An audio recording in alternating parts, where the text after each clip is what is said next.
بسم اللہ الرحمن الرحیم۔ جیسا کہ اہلیان راولپنڈی کو پتہ ہے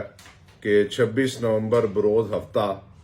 پاکستان تحریک انصاف کے سربراہ عمران خان صاحب حقیقی آزادی مارچ کے آخری مراحل میں راولپنڈی پہنچ رہے ہیں، اور اس سلسلے میں ہم نے یہ اب فیصلہ کیا ہے کہ ہفتے کے روز 12 بجے لال حویلی سے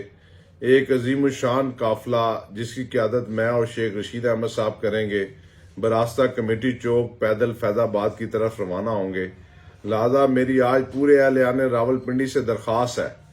آج میرے راولپنڈی سے کہ تمام لوگوں سے جو محب وطن پاکستانی ہیں، جو یہ سمجھتے ہیں کہ عمران خان نے ہمیں ایک حقیقی آزادی کا نعرہ دیا ہے،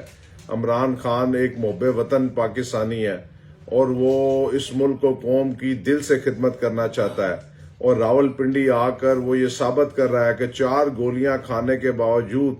پاکستان کی تاریخ میں کوئی ایسا رہنما یا قیادت نہیں آئے گی کہ جو زخمی حالت میں بھی آ کر اپنی عوام کے ساتھ شانہ بشانہ کھڑا ہے۔ لہذا عمران خان کے اس لانگ مارچ کو کامیاب کرنے کے لیے میں تمام اپنے راولپنڈی حلقہ N60 اور 62 کی تمام لوگوں سے درخواست کرتا ہوں کہ بھرپور طریقے سے اپنی ماؤں سے، اپنی بہنوں سے، اپنی بیٹیوں سے، اپنے بزرگوں سے، اپنے بچوں سے یہ گزارش کرنا چاہتا ہوں کہ یہ جو مارچ ہے آزادی مارچ ہے، اور اس میں ہمیں بھرپور طریقے سے کامیاب کرنا ہے۔ انشاءاللہ تعالی ہفتے کے روز 12 بجے لال حویلی سے ایک عظیم الشان قافلہ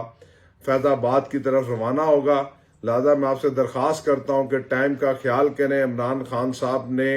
مغرب سے پہلے وہاں پر خطاب کرنا ہے اور ہم نے بھرپور طریقے سے اس احتجاج کو کامیاب کرنا ہے۔ لہذا تمام جلوس براستہ موچی بازار لال حویلی کے باہر آ جائیں، اور 12 – 12:30 بجے ہم پیدل یہاں سے فیض آباد کی طرف روانہ ہوں گے اور عمران خان کا استقبال کریں گے۔ بہت بہت شکریہ۔